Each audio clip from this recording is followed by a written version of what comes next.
إن الحمد لله نحمده ونستعينه ونستغفره ونعوذ بالله من شرور أنفسنا ومن سيئات أعمالنا من يهده الله فلا مضل له ومن يضلل فلا هادي له وأشهد أن لا إله إلا الله وحده لا شريك له وأشهد أن محمدًا عبده ورسوله أما بعد فإن خير الحديث كتاب الله وخير الهدي هدي محمد صلى الله عليه وسلم وشر الأمور محدثاتها وكل محدثة بدعة وكل بدعة ضلالة وكل ضلالة في النار. قال سبحانه وتعالى وأما من خاف مقام ربه ونهى النفس عن الهوى فإن الجنة هي المأوى.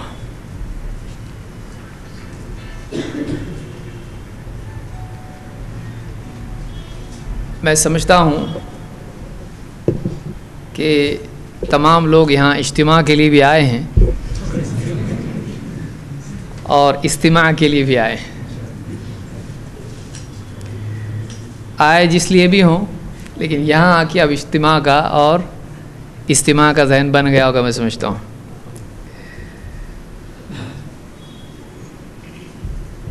اور یہ کچھ باتیں ہوتی ہیں جن سے ایسی بات یاد رہ جاتی ہے اور اگرچہ اس میں ایک قسم کا مزاح ہوتا ہے لیکن بعض ایسی باتیں زندگی بھر اگر آدمی یاد رکھے تو اس کے لیے بہت ہی مفید ثابت ہو سکتی ہیں کہ واقعی یہ اس کی نیت کے صحیح کرنے کا ذریعہ بنتی ہے کہ میں کیوں جا رہا ہوں. اٹھنے کا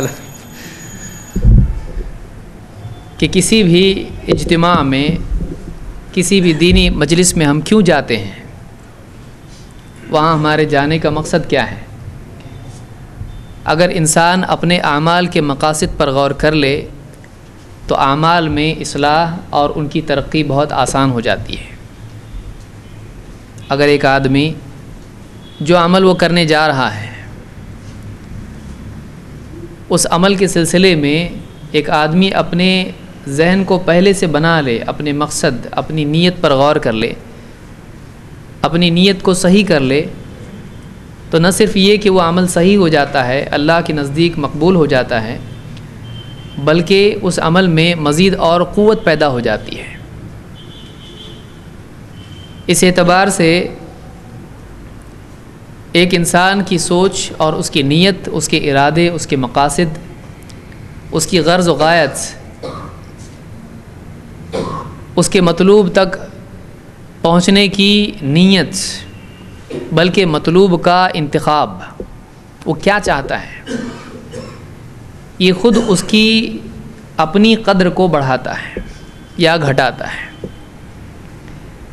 ایک آدمی کا مقصود کیا ہے یہ خود اس کی حیثیت طے کرتا ہے. ایک آدمی اگر ایک بادشاہ اس سے کیا پوچھے کیا چاہیے تو اس کی اپنی لیاقت اس کی مانگ سے معلوم ہوتی ہے.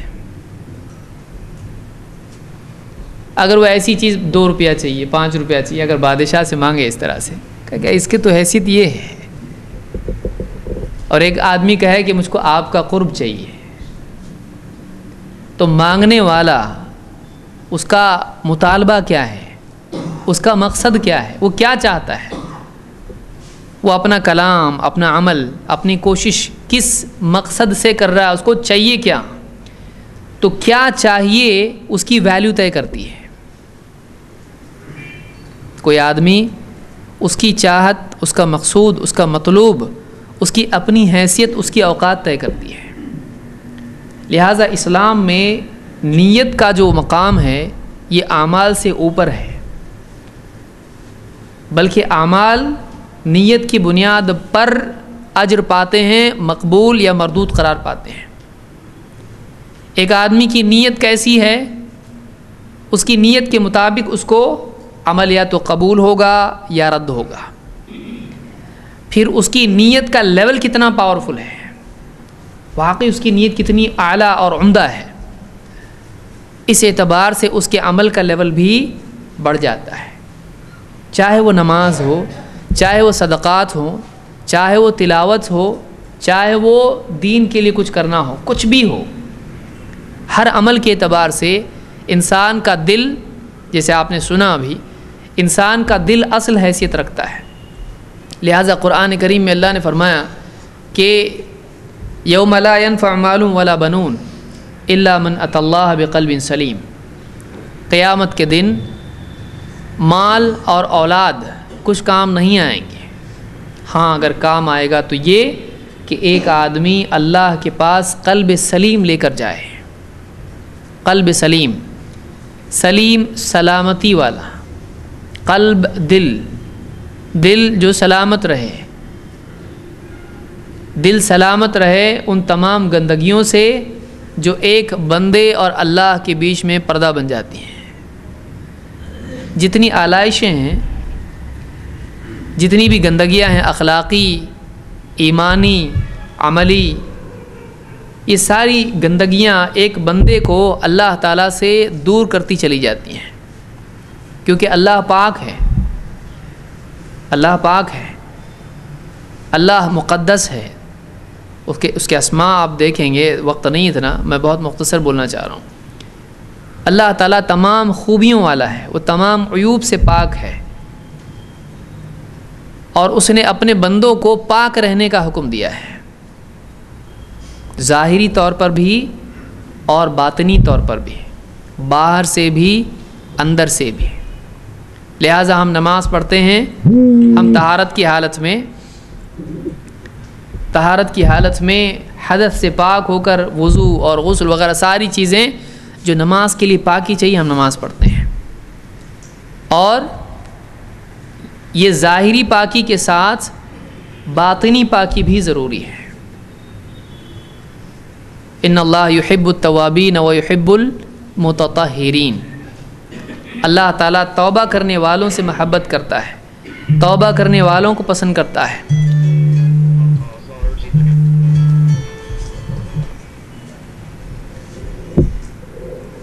اللہ تعالیٰ توبہ کرنے والوں کو اور پاک صاف رہنے والوں کو پسند کرتا ہے۔ اللہ تعالیٰ نے اس آیت میں دونوں قسم کی طہارت بیان کی ہے، پاکی دونوں اعتبار سے ہونا چاہیے۔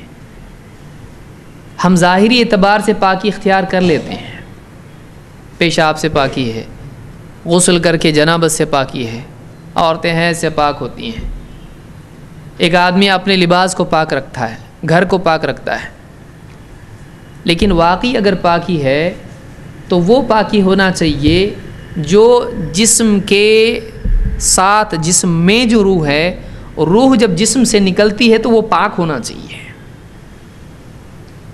اسی لیے آپ دیکھیں گے کہ جب روح نکالی جاتی ہے تو فرشتے کہتے ہیں پاک روح، یا اللہ نے قرآن کریم میں جیسے فرمایا یا ایتھا النفس المطمئنہ، اطمینان والی روح، اس کے اندر کوئی گندگی اس اعتبار سے نہیں ہے کہ اس میں شک نہیں ہے، اس میں انکار نہیں ہے، اس میں اللہ کے حکم سے بغاوت نہیں ہے، اللہ کی تقدیر پر ناراضگی اس میں نہیں ہے، اللہ کی شریعت سے فرار کا اس کے اندر جذبہ نہیں ہے، ارادہ نہیں ہے، اس کے اندر اللہ تعالیٰ کے حکموں کی پابندی کا جذبہ ہے، اس میں اللہ کے فیصلوں پر رضا ہے۔ تکلیف دی اللہ تو نے، تیری مرضی، تیرا کوئی فیصلہ غلط نہیں ہوتا ہے، تو رب العالمین ہے، تو جو کچھ کرتا ہے صحیح کرتا ہے، تیرے فیصلے میں حکمت ہوتی ہے، عدل ہوتا ہے، رحمت ہوتی ہے، تیرا فیصلہ میرے حق میں خیر ہے۔ اس کے اندر اللہ کے سلسلے میں کوئی بغاوت، شکایت، نافرمانی کا، شریعت توڑنے کا جذبہ نہ ہو، اس کے دل میں مخلوق کے لیے خرابی نہ ہو، ظلم کا، جبر کا، اور اس طرح سے تمام وہ آلائشیں جو آدمی کی روح کو ناپاک کرتی ہیں، گندا کرتی ہیں۔ اصل پاکی یہ ہے، اور یہ جو گندگیاں ہیں یہ آدمی کے دل پر جمع ہوتی چلی جاتی ہیں۔ ایک گناہ آپ یہاں کیا، آپ نے یہاں کیا، اس کی گندگی آپ کے دل پہ جمع ہو جاتی ہے، ایک کے بعد ایک کے بعد ایک گناہوں کی گندگی دل پر جمع ہوتی چلی جاتی ہے، یہاں تک کہ دل ایک دم کالا ہو جاتا ہے۔ اس دھبے کو، اس گندگی کو دھونے والی چیز اللہ کی طرف رجوع ہے، بندے کا اپنے قلب و عمل سے، اپنے قول و عمل سے اللہ کی طرف پلٹنا. فَفِرُّوا إِلَى اللَّهِ، اللہ نے کیا فرمایا؟ اللہ کی طرف لپکو، اللہ کی طرف دوڑو. یہ جو اللہ کی طرف لوٹنا اور دوڑنا ہے، اللہ کی طرف پلٹنا ہے، طاعت کے ذریعے سے، قبول کے ذریعے سے، یقین کے ذریعے سے، توکل کے ذریعے سے، محبت کے ذریعے سے، اللہ کے خوف اس کو ذریعہ بناتے ہوئے، ان کیفیات کے ساتھ اللہ کی طرف بندے کا پلٹنا، یہ اس کو پاک کرتا ہے. اس کو توبہ کہتے ہیں. توبہ کیا ہے؟ میں غلط ہوں کا اعتراف، اور مجھ کو غلط نہیں ہونا چاہیے اس کا اعتراف، اور میں اب غلط نہیں رہوں گا اس کا ارادہ.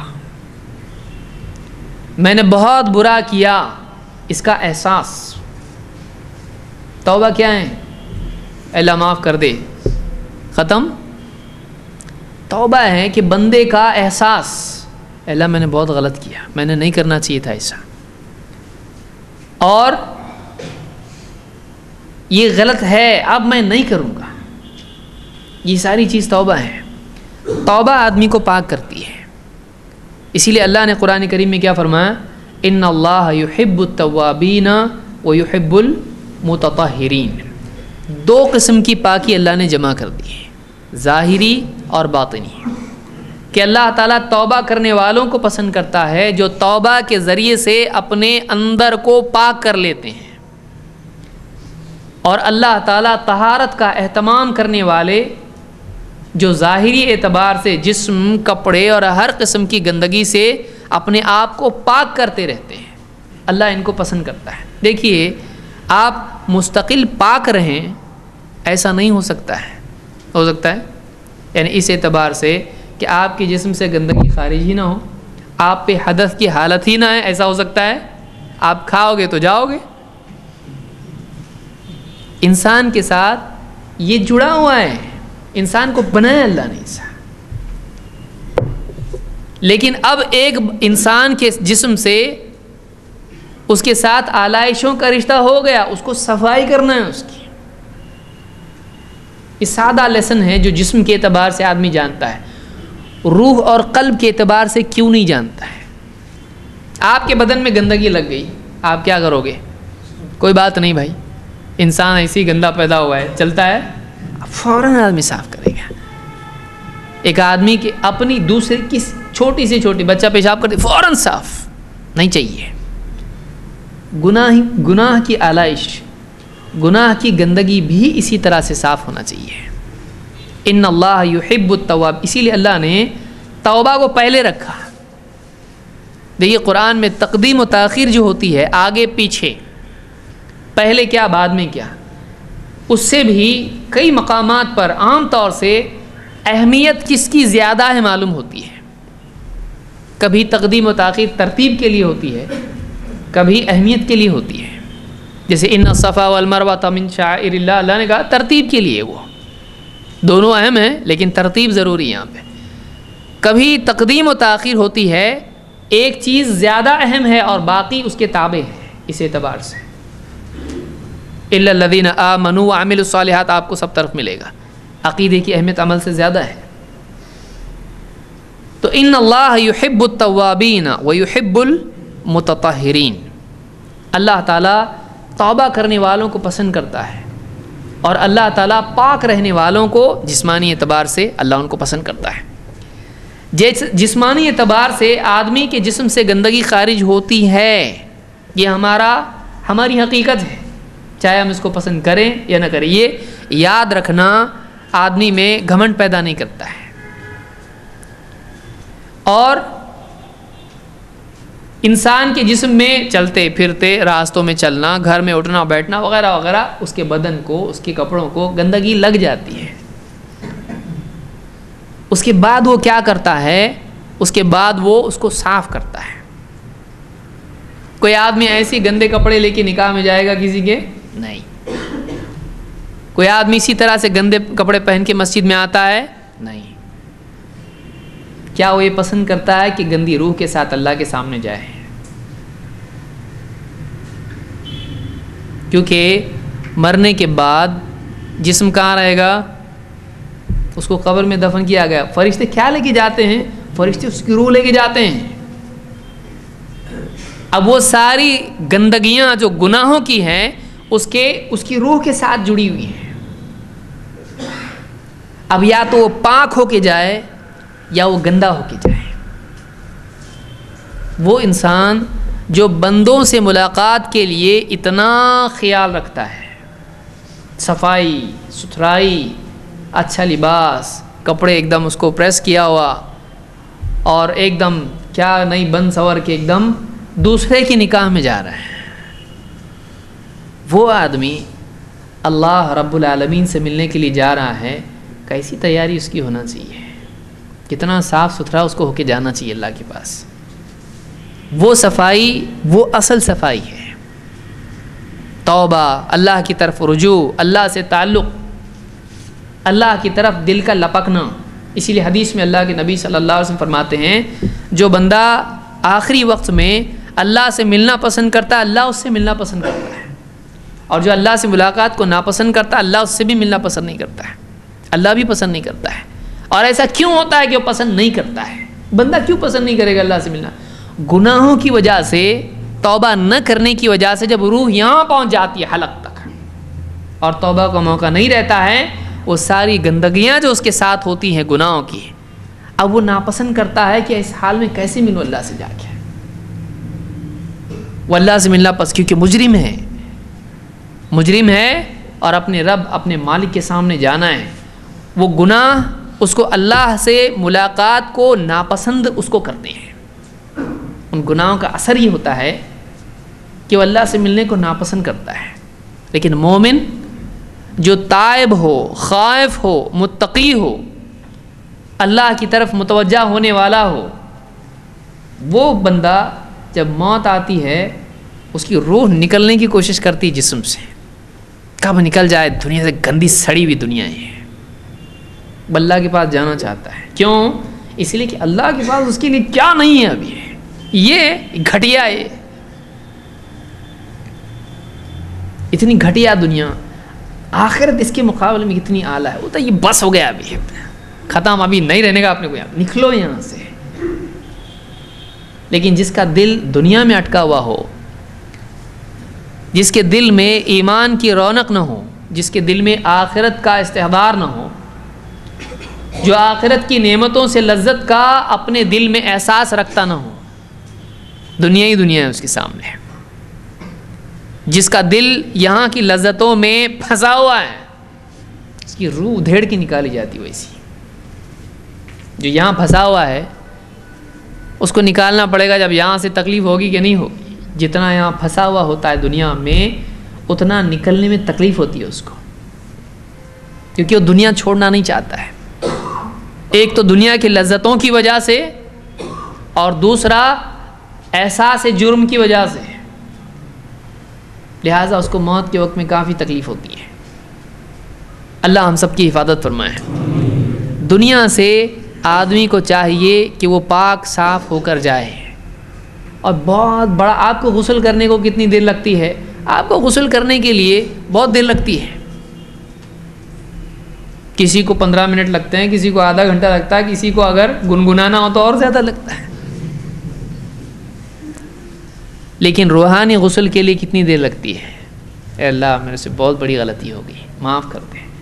سڑک پر ہے، مسجد میں ہے، بستر پہ ہے، گھر میں، باہر، سفر میں، حضر میں، رات دن، کوئی وقت، سردی گرمی، کروٹ پہ لیٹے لیٹے بس ایک آنسو نکل جائے آنکھ سے جو کان تک چلا جائے، ٹھنڈک اس کی محسوس ہونے لگے کہ روئے اللہ کے لیے، اور اللہ میں نے بہت بڑا گناہ کیا، تو مجھ کو معاف کر دے، زندگی پوری میں نے غلط گزاری، اے اللہ مجھ کو معاف کر دے۔ ایک آنسو بندے کا وہ اس کو جنتی بنا سکتا ہے، جنتی اس کو اتنا اعلیٰ مقام وہ دے سکتا ہے، وہ ایک آنسو۔ لیکن اس ایک آنسو کو آنکھ سے باہر دھکیلنے والی طاقت توبہ اور ایمان اور احساس اور ندامت کی ہونا چاہیے۔ وہ اندر کا ایمان پورا آنسو ڈھکیلے اندر سے، جا باہر، اس کے پیچھے کیفیات وہ ہونا چاہیے، اندر سے آدمی کے ایمان ابل رہا ہو. رجل ذکر اللہ خالیا ففاضت عیناہ، وہ بندہ جو اکیلے میں اللہ کو یاد کرے اور اس کی آنکھوں سے آنسو جاری ہو جائے. اکیلے کیا ہوگا، اس کو کیا ملے گا؟ جنت تو چھوڑیے، وہ تو ہے. قیامت کے دن وہ عرش کے سائے میں ہوگا. 7 لوگ جن کو اللہ کے نبی صلی اللہ علیہ وسلم نے بیان کیا ہے کہ 7 لوگ عرش کے سائے میں ہوں گے. ان میں ایک وہ شخص بھی ہے کہ جو اکیلے میں اللہ کی محبت ہو یا اللہ کا خوف ہو یا اپنی تقصیر ہو، اللہ تعالیٰ سے ملاقات کا شوق اس پر اتنا غالب آ جائے، اپنی کوتاہی کا غم اس پہ اتنا غالب ہو جائے، میں کتنا کوشش کر رہا ہوں اچھا بننے کی لیکن نہیں ہو پا رہا ہے، یہ اس کے اندر کی تڑپ جو ہے اتنا زیادہ بڑھ جائے اس کی کہ رونے لگ جائے. وہ بندے کے آگے رو کے کچھ ملتا، اندھے کے آگے روئے اپنے ہی نین کھوئے. اللہ کے آگے رونا، ایک آنسو اس کے نزدیک بہت قیمتی ہے. بندے کے آگے اب رو رو کے اپنی آنکھیں خراب کر لو، کچھ نہیں ہونے والا. ایک اللہ کے آگے، وہ ایک اللہ ایسا ہے کہ آپ کا ایک آنسو واقعی جو ندامت والا ہو، واقعی وہ کیفیات کا حامل ہو، وہ ایک آنسو جو اللہ کے لیے ہو، اکیلے میں کوئی نہیں دیکھ رہا اس کو، کسی کو نہیں معلوم ہے، وہ ایک آنسو واقعی جب آدمی کی آنکھ سے نکلتا ہے، اللہ تعالیٰ اس کو اتنی عزت دیتا ہے کہ اللہ تعالیٰ نے قیامت کے دن اس کے لیے وعدہ کیا ہے کہ اپنے عرش کے نیچے اس کو سایہ دے گا جس دن کوئی سایہ نہیں ہوگا. کیا چاہیے؟ اور ہم کیا چاہتے ہیں؟ کیا ہم کو یہ چاہیے یا دنیا کے سائے چاہیے؟ ہم کو بڑے بڑے بنگلے، یہاں کی سواریاں، یہاں کے نوٹ، یہاں کے ووٹ، یہاں کی چیز کیا چاہیے ہم کو؟ واقعی ایک آدمی کی قدر اس کے مقصود سے معلوم ہوتی ہے. ایک آدمی اپنے مطلوب کو ظاہر کر کے اپنی اوقات ظاہر کرتا ہے. لہٰذا ایک آدمی کو چاہیے کہ وہ اللہ سے کم کسی چیز پر راضی نہ ہو. مومن اس کو بولتے ہیں. مومن کون ہے؟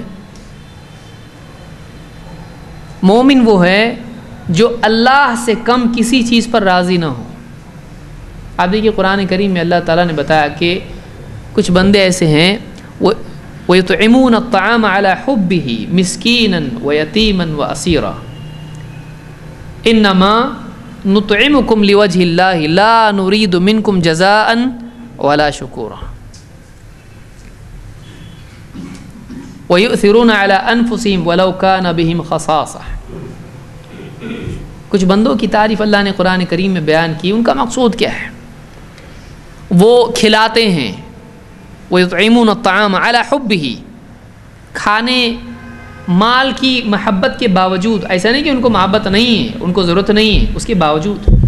اور بعض علماء نے کہا عَلَى حُبِّهِ کا مطلب یہ ہے اللہ کی محبت کی بنیاد پر، اللہ کی محبت میں کرتے ہیں. کوئی بھی عمل کرتے ہیں اللہ کی محبت کی وجہ سے کرتے ہیں، چونکہ اللہ سے ان کو بہت محبت ہے اور اللہ کی محبت چاہتے ہیں، اس لیے وہ سب کچھ کر گزرتے ہیں جس سے اللہ کی محبت حاصل ہو، اور وہ سب کچھ کرتے ہیں جو اللہ کو پسند ہے.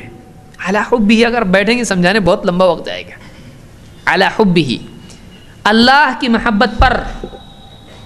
اس میں بہت کچھ آ سکتا ہے کیونکہ قرآن کا انداز بیان ہی ایسا ہے کہ اس میں کئی باتوں کے امکانات، احتمالات ہوتے ہیں اور وہ سب جمع کیے جا سکتے ہیں. اسی لیے ابن کثیر آپ پڑھیں گے، ابن کثیر کہتے ہیں کہ بعض نے یہ کہا ہے، بعض نے کہا، بعض نے کہا، اور یہ سب ہو سکتا ہے کیونکہ قرآن کا پاور ہی ویسا ہے کہ کئی باتیں اس میں شامل ہو سکتی ہیں. وَيُطْعِمُونَ الطَّعَامَ عَلَى حُبِّهِ، اللہ کی محبت کی بنیاد پر کھلاتے ہیں. اللہ اتنا پیارا ہے ان کو کہ جو اللہ کو پیارا ہے وہ ان کو پیارا ہے، اور اللہ کو جو عمل پیارا ہے وہ ان کو پیارا ہے. یہ کیسی محبت؟ یہ ایمان ہے. یہ محبت خود ایمان ہے. اسی لیے آپ دیکھیں گے کہ 3 چیزیں ہیں جس میں پائی جائیں وہ ایمان کی لذت محسوس کرے گا. ایمان سب کے پاس ہے، سارے مسلمانوں کے پاس ایمان ہے، لیکن کیا ہر مسلمان اس ایمان کی لذت کو محسوس کرتا ہے؟ اگر کرتا ہے تو پھر یہ 3 چیزیں ہونا چاہیے اس میں. آپ نے کیوں کہا؟ یا آپ نے نہیں کہا ہر مسلمان ایمان کی لذت محسوس کرتا ہے، آپ نے ایسا نہیں کہا. امام البخاری کا باب بھی آپ دیکھیں، اللہ کے نبی صلی اللہ علیہ وسلم فرماتے 3 چیزیں ہیں، 3 چیزیں جس میں ہوں وہ ایمان کی محبت محسوس، ایمان کی لذت محسوس کرے گا. حلاوت وجد بہن میں اشارہ ہے اس طرف، کس طرف؟ کہ ان 3 چیزوں کی بنیاد پر وہ ایمان کی حلاوت محسوس کرے گا. کیا ہے وہ؟ ایک، اللہ اور اس کا رسول سب سے زیادہ اس کو محبوب ہو، مال دولت عہدہ رشتہ دار یہ وہ اول فول، سب سے زیادہ اللہ اور اس کا رسول. اللہ اور اس کے رسول کے مقابلے میں اس کے دل میں کسی اور کو ترجیح دینے کا خیال بھی نہیں ہے. واقعی یہ کمال ایمان ہے، بلکہ خیال آئے تو گھبرا جائے. وہ اگر دل میں اللہ اور اس کے رسول کے مقابلے میں کسی کی ترجیح برابری، اللہ کے برابر کسی سے محبت کرنا شرک ہے، اسلام سے باہر. والذین آمنوا اشد حبا للہ، ایمان والے، اللہ نے کہا ایمان والے تو وہ ہیں جو اللہ سے سب سے شدید محبت کرتے ہیں. اللہ کے مقابلے میں تو زیادہ تو چھوڑیے، اللہ کے برابر کسی کو نہیں مانتے. ہو ان کے دلوں میں محبت اللہ کے لیے اتنی ہے، وہ محبت کسی اور کے لیے ہو ہی نہیں سکتی ہے. تو پہلی چیز ایمان کی لذت محسوس کرنے کی کیا ہے؟ کہ اللہ اور اس کا رسول ان کے ماں سوا سے زیادہ محبوب ہو. 2، اگر کسی سے محبت رکھے بھی تو سوال یہ پیدا ہوتا ہے کہ پھر ٹھیک ہے اللہ اور اس کے رسول سے محبت، ماں باپ سے، بیوی بچوں سے، اولاد سے اور دوسری چیزوں سے محبت رکھے یا نہیں، اللہ کے سوا محبت رکھے، لیکن ان محبتوں کی بنیاد کیا ہے؟ رشتہ داری بنیاد ہے، مال و دولت بنیاد ہے، کچھ آنا ہے، گاہک اور تاجر کا معاملہ، یہ بڑا مجھ کو پیارا ہے، کیوں؟ یہ کچھ خریدنے آ رہا ہے، اس لیے کہ اس سے کچھ ملنے والا ہے تو بڑا محبوب ہے، یا ملتا ہے تو بڑا محبوب ہے. نہیں، لین دین پانے کھونے کی بنیاد پہ محبت نہیں، یہ سب گھٹیا محبتیں، یہ بنیے کی محبت ہے، مومن کی نہیں ہے. مومن کی محبت کیسی؟ بے غرض، اس میں مقصود اللہ ہو، کہ مخلوق کی محبت کا مقصود بھی خالق کی محبت ہو،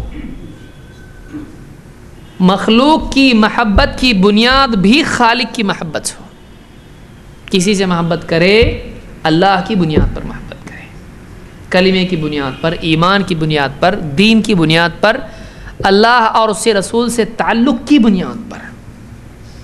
اور 3، کفر کی طرف لوٹنا اس کو اتنا زیادہ ناپسند ہو جیسے آگ میں پھینکا جانا اس کو ناپسند ہے.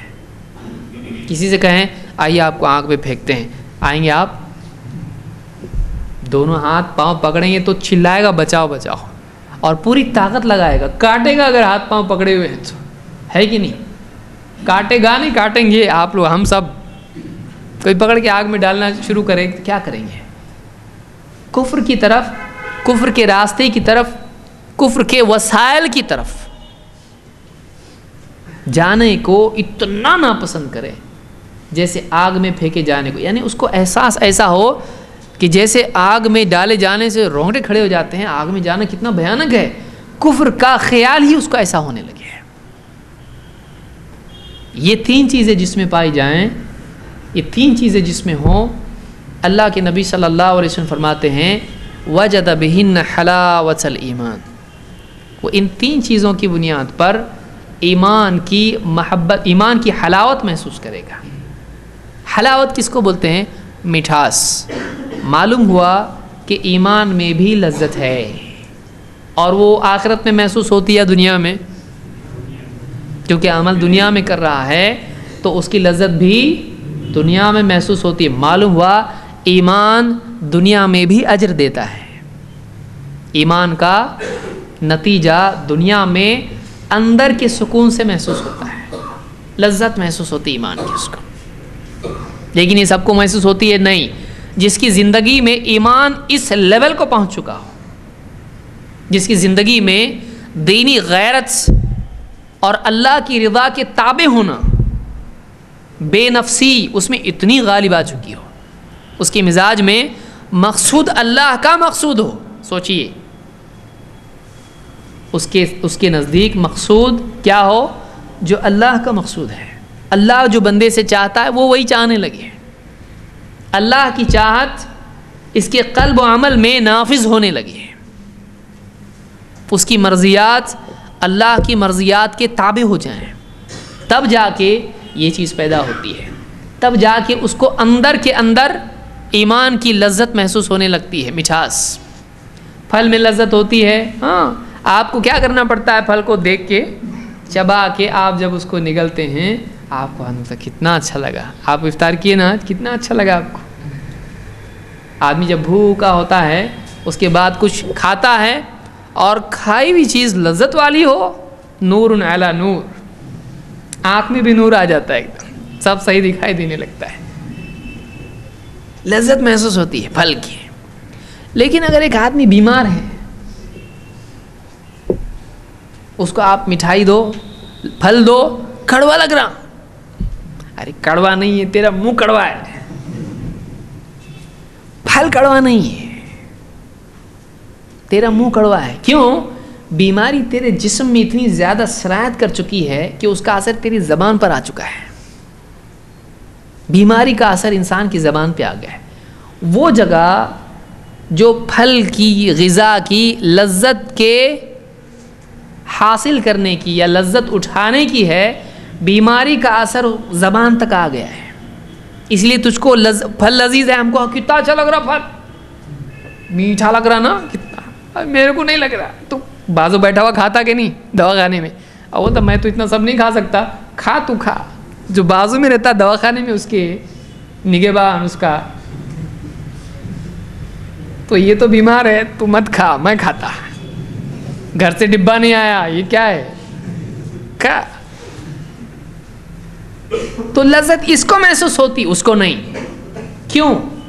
پھل لذیذ ہے, لیکن اس کو لذت محسوس ہو رہی, اس کو نہیں. کیوں؟ اس لیے کہ پھل کی لذت اپنی جگہ قائم ہے, لیکن لذت حاصل کرنے والوں کا حال الگ ہے. ویسے ہی دل میں ایمان کی لذت محسوس نہیں ہوتی ہے. کیوں؟ ایمان میں لذت نہیں ہے. ایمان میں بہت لذت ہے. بیماری کہاں جاتی ہے؟ دل میں آ جاتی ہے. وہ مقام جو ایمان کی لذت محسوس کرنے والا ہے, اس مقام میں بیماری اتنی زیادہ ہو جاتی ہے کہ پھر وہ سن ہو جاتا ہے, پھر ایمان کی حلاوت محسوس نہیں ہوتی. ابن حجر نے بات کہی ہے فتح الباری میں کہ آدمی جیسے بیمار ہو جاتا ہے تو غذا کے لذیذ ہونے کے باوجود اس کی مٹھاس انسان کو محسوس نہیں ہوتی ہے. لہٰذا جب آدمی ایمانی اعتبار سے, دینی اعتبار سے جب بیمار ہو جاتا ہے, گناہوں کی بیماری جب اس پر اتنی آ جاتی ہے, تو اتنا معاملہ اس کا بگڑ جاتا ہے کہ پھر ایمان کی حلاوت اس کو محسوس نہیں ہوتی ہے. لہٰذا اپنے دلوں کو پاک کرنا چاہیے, اپنی بیماری کا علاج کرنا چاہیے, تاکہ ہم کو ایمان کی لذت محسوس ہو. اور ایمان کی لذت اتنی اعلیٰ لذت ہے کہ دنیا کی لذتیں اس کے سامنے ہیچ ہو جاتی ہیں. وَيُطْعِمُونَ الطَّعَامَ عَلَى حُبِّهِ, اللہ کی محبت سے. تین چیزیں ہیں نا اللہ کے نزدیک بڑی پیاری ہیں, اور یہ آدمی ایمان کی لذت محسوس کرے گا. اللہ کی محبت کی بنیاد پر وہ کھلاتے ہیں. کس کو؟ مسکیناً و یتیماً و اسیرا. مسکین کو, مسکین جو خود بدلے میں کچھ دے نہیں سکتا ہے, یتیم کوئی ہے نہیں اس کا کہ اس کا کچھ بھرپائی کرے, اس کو اس کے بدلے میں کچھ اجر دے, اور اسیر قیدی کہ اس کے پاس اپنے لیے کچھ ہے نہیں چھڑانے کے لیے, تو کسی کو کیا دے گا وہ. جس کے پاس کچھ نہیں ہے اس کو دیتے ہیں. تو یہ تاجرانہ مزاج نہیں ہے, بنی والا اخلاق نہیں ہے. ملتا ہو تو دیں گے, نہیں, یک طرفہ, ون سائیڈڈ. کس کی محبت میں؟ اللہ کی محبت میں. وَيُطْعِمُونَ الطَّعَامَ عَلَى حُبِّهِ مِسْكِينًا وَيَتِيمًا وَأَسِيرًا، اور وہ جب دیتے ہیں تو ان کا حال کیا ہوتا ہے، ان کی قلبی حالت کیا ہوتی ہے، وہ اپنے زبان حال سے اللہ کی طرف متوجہ ہو کے کیا کہہ رہے ہوتے ہیں، انما نطعمکم لوجہ اللہ لا نرید منکم جزاء ولا شکورا، ہم جو تم کو کھلا رہے ہیں یہ ہم اللہ کے چہرے کی خاطر تم کو کھلا رہے ہیں، اللہ کا دیدار ہم کو چاہیے بس، اور کچھ نہیں، ہم کو اللہ چاہیے، اللہ چاہیے ہم کو، ہم اللہ کے لیے، تم نہیں چاہیے ہم کو، ملے تو بھی کچھ نہیں، نہیں ملے تو بھی کچھ نہیں ہے، اللہ نہیں ملا تو بہت بڑا لاس ہے، لاس کیا، بربادی ہو تو، جس کو سب ملا لیکن رب نہیں ملا، کیا ملا اس کو، سب ملا اس کو رب نہیں ملا، کیا ملا اس کو، بھکاری ہے، فقیر ہے، مسکین ہے، اتنا کمتر ہے کہ اس کے پاس کچھ بھی نہیں ہے، جس کو رب ملا لیکن سب نہیں ملا، اور رب اس کو سب دیتا۔ اللہ کے نبی صلی اللہ علیہ وسلم، صحابہ آپ دیکھیں کیا تھا ان کے پاس، کچھ بھی نہیں تھا ان کے پاس، تمہارے گھر میں گئے تو دیکھا رونے لگے نا، کیا ہے گھر میں، کچھ بھی نہیں ہے، خود حضرت عمر کا حال کیا ہے، 13 پیبند لگے ہوئے ہیں، خطبہ دینے کے لیے کھڑے ہوئے ممبر کے اوپر، تاوی کہتے ہیں میں نے دیکھا، گنا 1 2 3 4 5 13 پیبند لگے ہوئے جبے کے اندر، 13 اور ایک چمڑے کا، کیا ہے ان کے پاس، کچھ نہیں، ان کے پاس سب نہیں، ان کے پاس کیا ہے، اسی لیے جب گئے فلسطین گئے، جب مسجد اقصیٰ کی جب مسلمانوں کے قبضے میں آ رہی تھی، حضرت عمر نے ایک مرتبہ کہا، ہاتھ سے اوپر اشارہ کیا اور کہا کہ دیکھتے ہو یہاں پہ فیصلہ وہاں سے ہوتا ہے، ان الامر من ہا ہونا، وہ اللہ سے جڑے ہوئے ہیں، اللہ ان کے حق میں فیصلے کرتا تھا، ساری زمین مخالف لیکن اللہ ان کے حق میں فیصلے کرتا تھا، کیوں، ان کے پاس سب نہیں ہے، نہ دنیا ہے نہ حکومت، کچھ بھی نہیں ان کے پاس، صحابہ کو پہننے کو کپڑے نہیں، حضرت ابو ہریرہ رضی اللہ عنہ بیان کرتے ہیں میں نے 70 سے زیادہ صحابہ ایسے دیکھے ہیں اہل صفہ میں سے، جن کے پاس چادریں ایسی تنگ ہوتی تھیں کہ ایسے اپنے گلے میں باندھے رہتے تھے کہ بالکل یہاں تک ہوتی تھی، مشکل سے گھٹنے چھپتے تھے، اور انہیں ڈر رہتا تھا کہ کہیں وہ کھل نہ جائے اور ان کا جسم دکھائی نہ دے، اتنے تنگی کے حالات، اتنی تنگی کے حالات۔ عورتوں سے کہا جاتا تھا نماز میں کہ مردوں سے پہلے سر نہ اٹھائیں سجدے میں، سجدے سے سر اٹھانا، عورتیں پہلے کیا ہوتا تھا، مسجد میں عورتیں آتی تھیں، مرد بھی آتے تھے، مردوں کی صف آگے، عورتوں کی صف پیچھے، عورتوں سے کہا جاتا تھا تھوڑا رک کے سر اٹھانا سجدے سے، جلدی نہیں کرنا، کیوں، مردوں کے پاس لباس اتنا نہیں تھا، اتنی تنگی، لیکن اللہ تعالیٰ نے، انہوں نے اللہ کو راضی کیا، انہوں نے اللہ سے اپنا رشتہ صحیح کیا، ان کا مقصود اللہ تھا، حکومتیں آئیں، جیسے آپ منزل کی طرف چل رہے ہیں، راستہ آپ کے قدموں میں ہوتا ہے، آپ پتھر یہ اس کو پلانگتے ہوئے نکل جاتے، حکومتیں ان کی جوتیوں میں آئیں، ان کا مقصد حکومتیں نہیں تھا، وہ جوتیوں میں آئی ان کی، ان کو رونتے ہوئے آگے نکل گئے، ان کا مقصود اللہ تھا، ان کا مقصد اللہ تھا، اسی لیے آخری وقت میں حضرت عمر رضی اللہ تعالیٰ عنہ، اللہ کے نبی صلی اللہ علیہ وسلم آخری وقت دیکھیے کیا ہے، حضرت عمر رضی اللہ تعالیٰ بے ہوش پڑے ہیں اور بیٹا جگا رہا ہے، نماز نماز، ہاں اٹھ کے فوراً، ہاں نماز نماز، اس آدمی کا دین میں کوئی حصہ نہیں جو نماز کا اہتمام نہ کرے، آخر تک اللہ، نماز پڑھ رہے ہیں حضرت عمر رضی اللہ تعالیٰ عنہ، جسم سے خون رس رہا ہے، اللہ نہیں چھوٹنا چاہیے، سر چھوٹا چلے گا، اللہ نہیں چھوٹنا چاہیے، اللہ کے رسول صلی اللہ علیہ وسلم آخری وقت ہے، حضرت عائشہ کی ٹھوڈی اور سینے کے بیچ میں سر ہے، اور اشارہ کر رہے الرفیق الاعلی، الرفیق الاعلی، مقصود اللہ ہے، شروع سے آخر تک مومن کا مقصود اللہ ہونا چاہیے، اس کی عزت اس میں ہے، جو کمتر پر راضی ہو جائے اللہ کے مقابلے میں وہ کمتر ہے،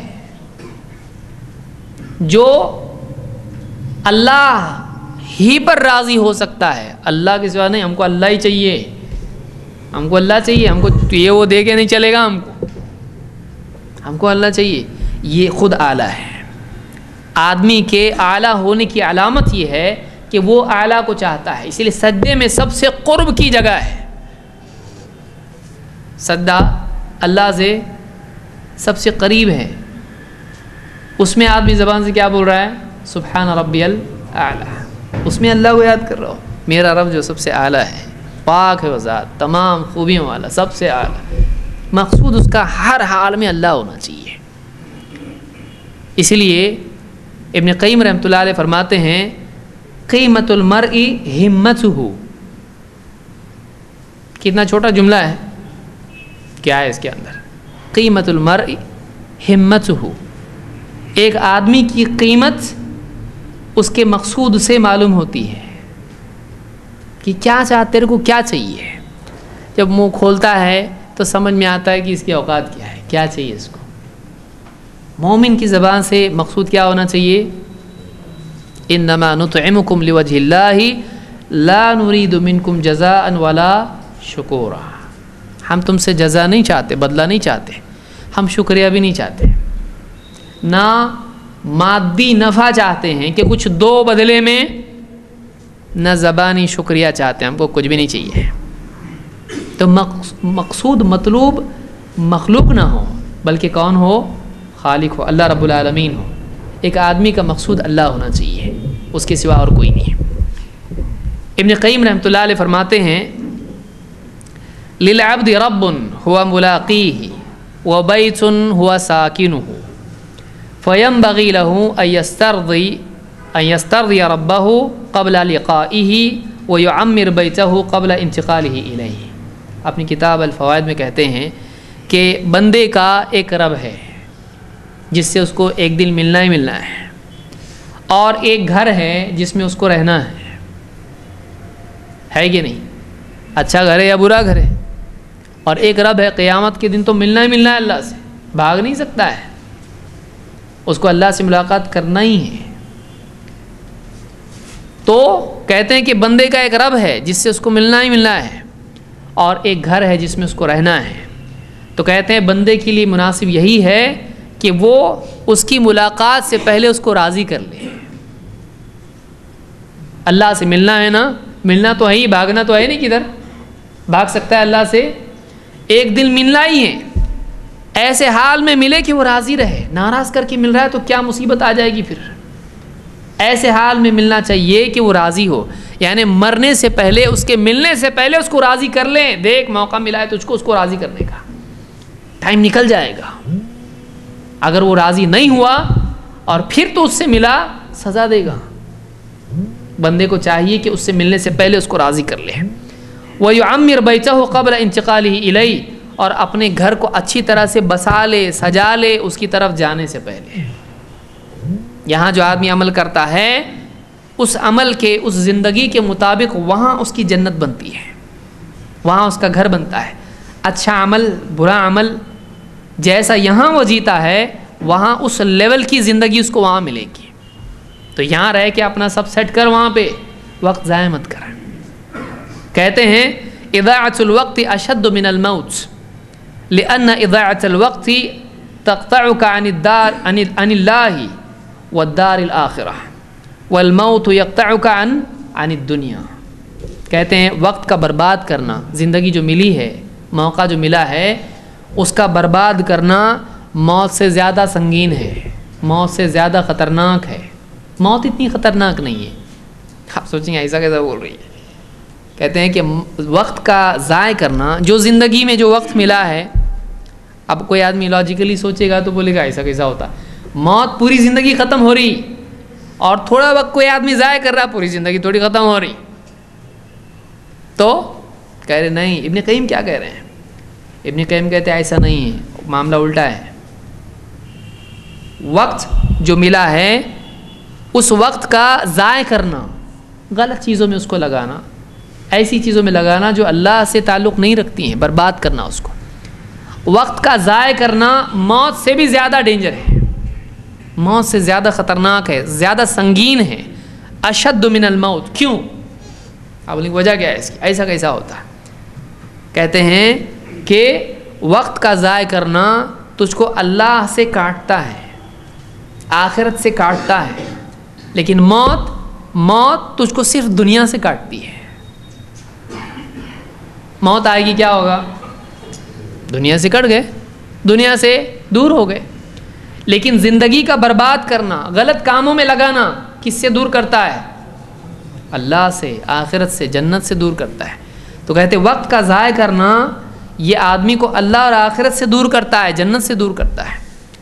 لیکن زندگی کا خاتمہ موت، الٹا موت تو بہت سوں کے لیے موت راحت ہوتی ہے کہ اس دنیا سے، امتحان سے نکل کے اللہ کی نعمتوں کی جگہ پر چلے گئے، اس کے لیے قبر جنت کا جو ہے اس کے لیے باغ بن جاتی ہے۔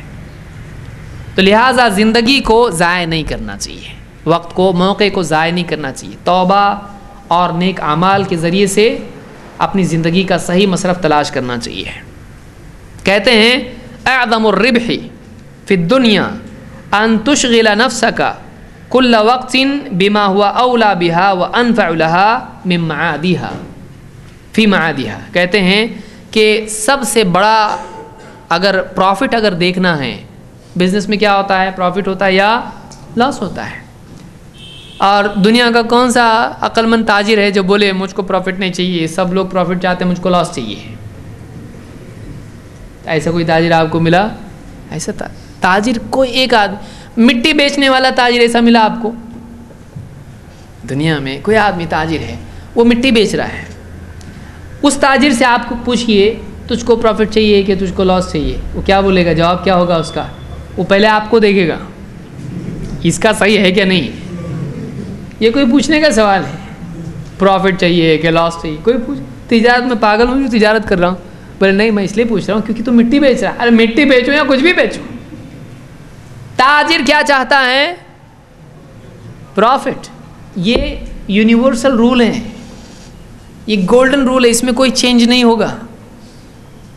اور اپنی زندگی کی تجارت کرنے والا کیا چاہتا ہے؟ اللہ نے زندگی دی ہے، اس کی تجارت نہیں ہے۔ ان اللہ اشترى من المؤمنین انفسهم واموالهم بان لهم الجنہ۔ ہم نے اللہ سے تجارت کی ہے، جس کو معلوم نہیں ہو معلوم کر لو۔ ہم نے اللہ سے ایک عہد و پیمان ہوا ہے ہمارا۔ جب ہم نے پڑھے تھے نا، کچھ لوگوں نے نکاح میں پڑھے ہوں گے، بہت سے مولوی نکاح میں پڑھاتے 5 کلمے، پہلے اس کو مسلمان بناؤ پھر اس کو دولہا بناؤ، بولتے ہیں نا 5 کلمے، پہلے لا الہ الا اللہ، پھر اس کے بعد دوسرا، تیسرا، اول کلمہ، دوم کلمہ، پورا بولا جلدی کرو مولوی صاحب، گھر سے ہی پڑھ کے آیا تو چلے گا کیا؟ جب ہم نے کلمہ پڑھا اشہد ان لا الہ الا اللہ و اشہد ان محمد رسول اللہ، اس میں ہم نے اللہ سے عہد کر لیا ہے کہ ہمارا معبود اللہ ہے، اور ہماری شریعت، ہمارا زندگی گزارنے کا طریقہ، ہمارے اصول، کیا کرنا کیا نہیں کرنا، یہ محمد رسول اللہ صلی اللہ علیہ وسلم سے ہم لیں گے۔ ہم آزادی ہماری ختم، ہمارا گھمنڈ ختم، ہم بندے، اب اللہ ہمارا رب ہے، اللہ کے آگے جھکنے والے ہم لوگ، اور ہماری آزادی ختم، ہم محمد صلی اللہ علیہ وسلم کی شریعت کے پابند ہیں۔ تو اللہ نے ہم سے خرید لیا ہے کیا؟ ان اللہ اشترى من المؤمنین انفسهم واموالهم، اللہ نے خرید لیا ایمان والوں کے جان کو، ان کے مال کو خرید لیا ہے، جان بھی خرید لی اور مال بھی، پرسن بھی، پراپرٹی بھی، ٹوٹل بک گئے ہم لوگ۔ کس کے بدلے میں؟ بِأَنَّ لَهُمُ الْجَنَّةِ، جنت کے بدلے میں۔ تو ہمارا سودا ہو چکا ہے۔ تو اب یہ سودا ہم فیل کرتے یا پاس کرتے ہمارے اوپر ہے۔ آپ نے کچھ دیا واپس لے لیا تو سودا کیا ہو جاتا؟ خراب۔ تو یہ جو پوری زندگی ہے، کہتے ہیں کہ اعظم الربح فی الدنیا، دنیا میں سب سے بڑا پروفٹ کیا ہے؟ ابن قیم کہتے ہیں ان تشغل نفسک کل وقت بما هو اولی بها وانفع لها فی معادها، کہ سب سے بڑا پروفٹ یہ ہے کہ تو ہر وقت اپنے آپ کو ایسی چیز میں بزی کر جو زیادہ بہتر ہو اور آخرت کے اعتبار سے زیادہ نفع والی ہو۔ یعنی 2 چیزیں تیرے سامنے ہیں، اس میں آخرت کا پروفٹ ہے، اس میں بھی آخرت کا پروفٹ ہے۔ فائدہ کس میں زیادہ چاہیے، یہ زیادہ نفع ہے کہ یہ زیادہ، اس میں زیادہ نہیں کہ اس میں زیادہ نہیں. ہر وقت تیرا حال یہ ہونا چاہیے کہ تو اپنا انویسٹمنٹ صحیح کر. کتنے لوگ ہیں پوچھیں گے اس کو کہاں انویسٹ کیا تو نے؟ میں نے ٹاٹا میں کیا، میں نے باٹا میں کیا، میں نے کاٹا میں کیا، جو بھی کیا. ارے تو نے صحیح نہیں کیا. تیرے پوچھتا ایک بار تو پوچھنے کا تھا نا میرے سے، میں نے یہاں لگایا پیسہ، بہت پروفٹ آتا میرے کو اس میں. ایسا ہے کہ ابھی تو میں لگا دیا، کیا کروں. آدمی برابر سوچتا ہے اس کے مال کا انویسٹمنٹ وہ بہت سوچ سمجھ کے کرتا ہے. جیب میں 4 روپے بھی اگر ہوں گے، کسی سے پوچھتے کہاں لگاؤں پیسہ میرا، بہت پوچھے گا، ایک دم تحقیق کر کے پھر اپنا پیسہ لگائے گا. زندگی کی تحقیق کیوں نہیں کر رہا تو؟ زندگی کہاں لگا رہا؟ سب سے بڑا تیرا پرنسپل یہ، اصل سرمایہ تیرا یہ، تیری زندگی کہاں لگا رہا تو؟ اس کو کہاں انویسٹ کر رہا ہے؟ اس کو صحیح انویسٹ کر. اس میں ہر وقت آدمی سوچنا چاہیے میں اپنے آپ کو کہاں لگاؤں کہ اس سے زیادہ فائدہ آخرت میں ہوگا. کیوں؟ وَالْعَصْرِ إِنَّ الْإِنسَانَ لَفِي خُسْرٍ. ٹائم کی قسم کیوں کھائی اللہ نے؟ سب سے بڑا انویسٹمنٹ یہ، زندگی کا انویسٹمنٹ صحیح ہونا چاہیے. کیونکہ قیامت کے دن سوالات میں سے ابن آدم کے قدم 5 سوال ان کے جواب دینے تک ہٹیں گے. پہلا سوال کیا ہے؟ عن عمرہ فیما افنا، اپنی عمر کس چیز میں کھپائی. ٹائم، تیرا ٹائم انویسٹمنٹ کیا تھا. وعن شبابہ فیما ابلا، اپنی جوانی کی قوت کہاں لگائی. ہیلتھ، اس کا انویسٹمنٹ کدھر تھا تیرا. وعن مالہ من این اکتسبہ وفیما انفقہ، اپنا مال کہاں سے کمایا تو اپنے ایفرٹس کا انویسٹمنٹ کہاں تھا تیرا. حلال طریقے میں تھا حرام میں؟ تیری کوششیں حلال میں لگی کہ حرام میں. وفیما انفقہ، اور پھر مال جب آیا تو مال کو کہاں لگایا تو نے. وعن علمہ ماذا عمل فیہ، یا تو نے جو علم حاصل کیا اس کو جو ہے کہاں، علم پر کتنا عمل کیا، علم کا کیا انویسٹمنٹ کیا تو نے. یعنی علم کے مطابق زندگی بنایا کہ نہیں بنایا. علم پر تیرا کیا معاملہ تھا، علم کے بارے میں تیرا کیا اصول تھا. 5 سوالات میں زندگی کے بارے میں پہلا سوال ہے تیری زندگی کہاں لگائی تو نے. یہ جو زندگی کیا ہے، زندگی سال ہے 2011 12 13، ٹھیک ہے 2011 12 کیا ہے، جنوری فروری مروری یا جو بھی ہے، اور اس کے اندر پھر دن ہیں، ہفتے ہیں، ٹائم ہے، منٹ سے جو بھی نکل رہا ہے ایک ایک کر کے. یہ کہاں لگا رہے ہیں ہم لوگ؟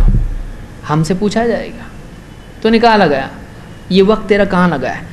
سب سے عقل مند آدمی کون ہے؟ ہمارے دن کے دن نکل جا رہے ہیں.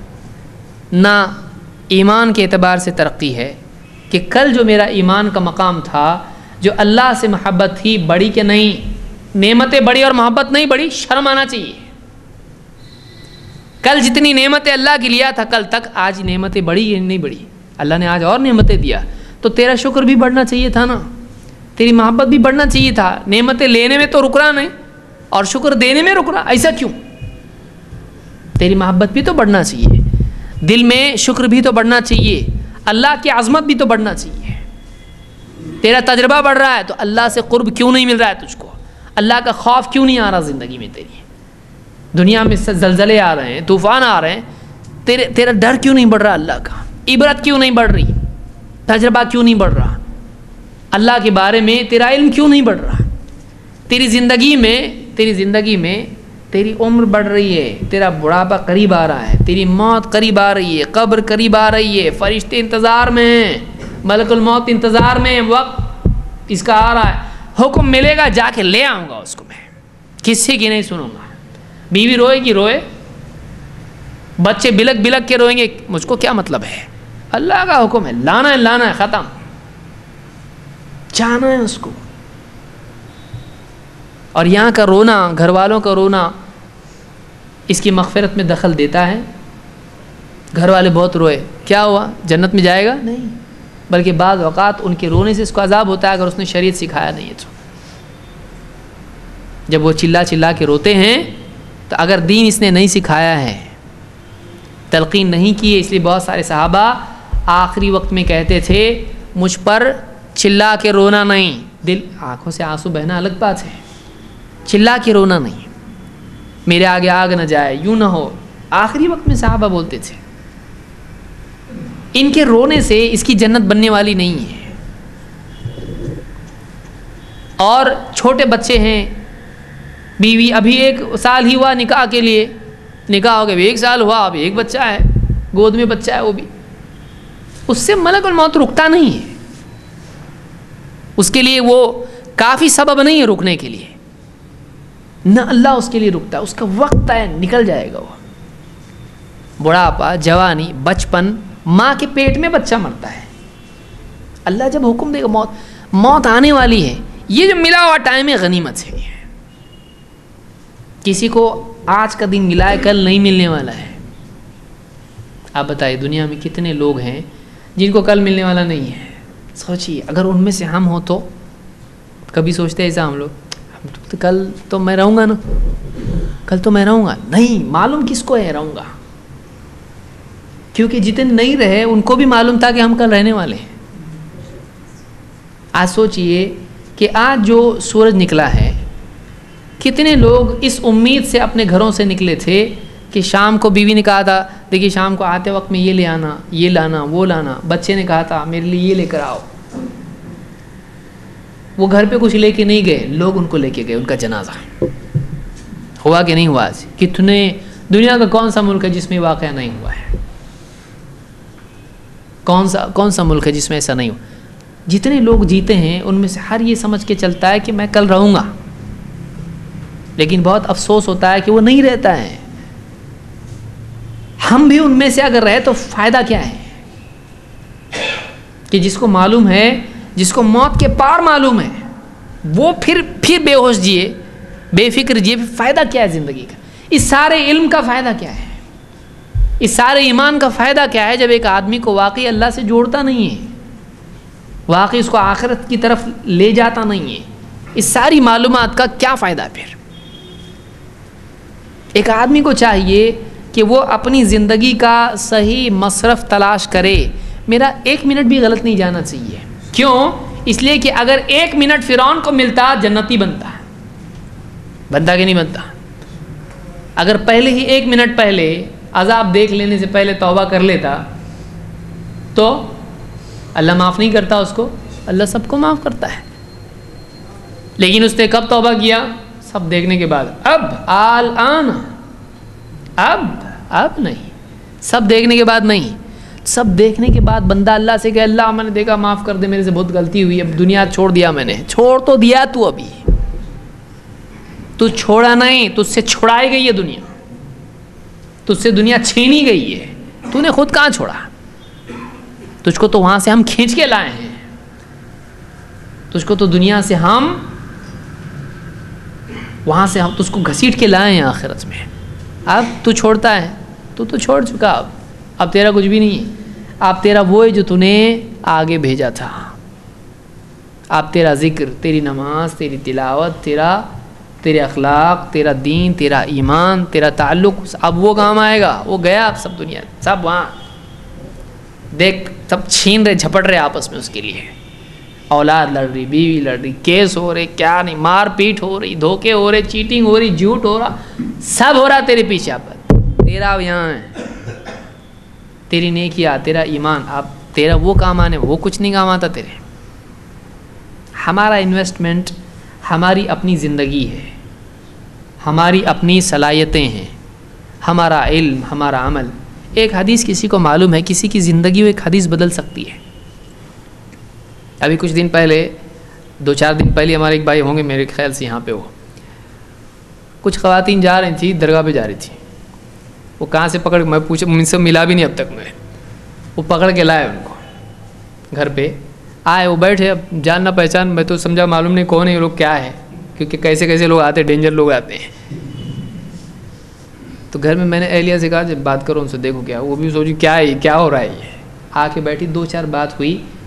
بولے ہم کو بہت اچھا کہ تم لوگوں نے بتایا، ہم کو کچھ بھی معلوم نہیں تھا. اور جمعرات کو آئے تھے میرے خیال سے وہ. اور اس کے بعد اگلے دن جمعہ میں عورتوں کا درس ہوتا ہے، وہ اس میں بھی آئے. 2 بول بعض اوقات ہم سوچتے ہیں تو معلوم ہوگا اس کو، معلوم ہوگا تو بول کے تو دیکھ اس کو. بعض اوقات معلوم ہوتا ہے لیکن احساس نہیں ہوتا ہے، یہ یاد رکھیے ہمیشہ. کبھی کبھی احساس کا ٹائمنگ ہوتا ہے. معلوم اس وقت میں بولا جائے جب احساس ہے. اب دیکھیے بھوک ہے مثال کے طور پر، آپ کو بھوک نہیں، کتنا بھی آپ کے منہ میں ٹھوسے کچھ فائدہ ہے، لیکن بھوک ہے اور آپ کے سامنے کھانا آ جائے اس کی لذت معلوم ہوتی ہے آپ کو، ہے یا نہیں؟ کہ بھوک کی حالت میں سالن کی ضرورت ہوتی ہے، روٹی آنے تو بعد میں سالن پکنے میں دیر ہے، یار لا روٹی لا، بوٹی مت لا، روٹی لا، بھوک لگی، میری بھوک کا ہی سالن کافی ہے میرے لیے.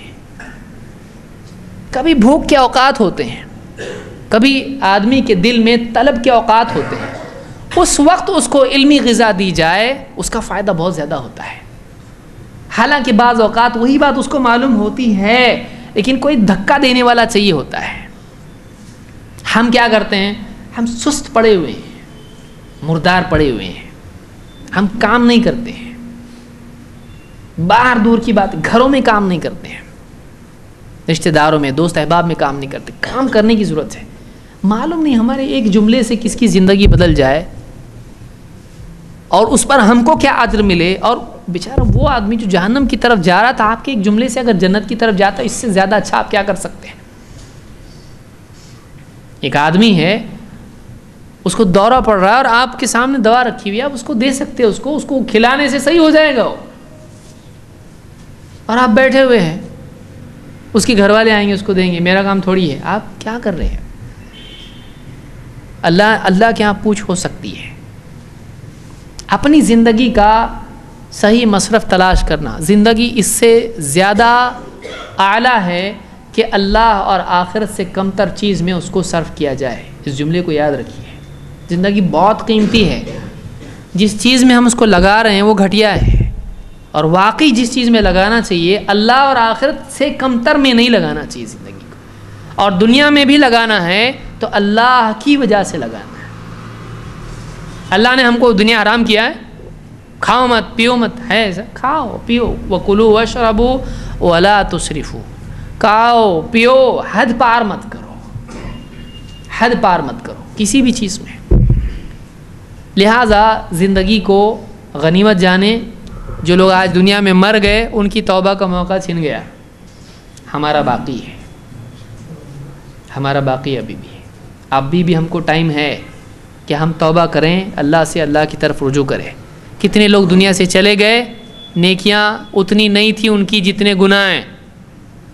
ہمارا اب بھی موقع باقی ہے، ہم نیکیوں کو بڑھا سکتے ہیں. اللہ تعالی ہم کو زندگی کا صحیح مقصد اپنانے کی اور اس کے مطابق اپنے آپ کو کھپانے کی توفیق عطا فرمائیں. اقول قولی ھذا واستغفر اللہ لی ولکم.